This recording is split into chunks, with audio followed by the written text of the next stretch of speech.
OK, il faut que je vous parle de ce qui se passe à Blainville.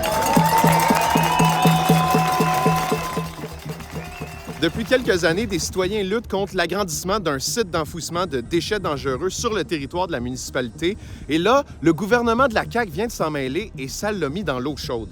Les quelques centaines de citoyens qui sont réunis aujourd'hui manifestent devant Stablex, l'entreprise d'enfouissement de déchets dangereux, qui doit agrandir son site d'ici 2027.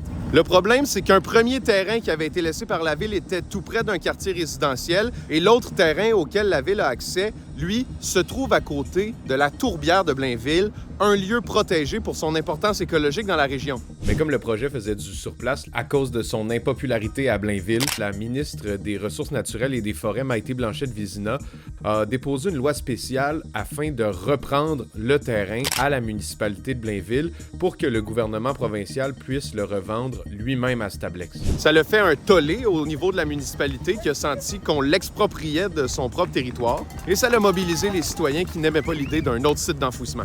Mais nous, c'est la production et la gestion des déchets de matières dangereuses qu'on voudrait que soit mieux gérée. OK. On voudrait que les entreprises qui produisent les déchets soient plus responsables.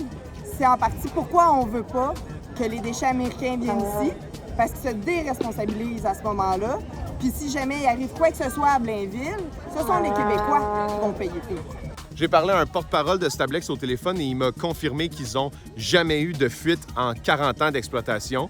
Ils reconnaissent tout de même qu'il n'y a pas de risque zéro. La question qui reste à se poser, c'est que faire avec les déchets dangereux au Québec? Dites-moi ce que vous pensez de tout ça en commentaire.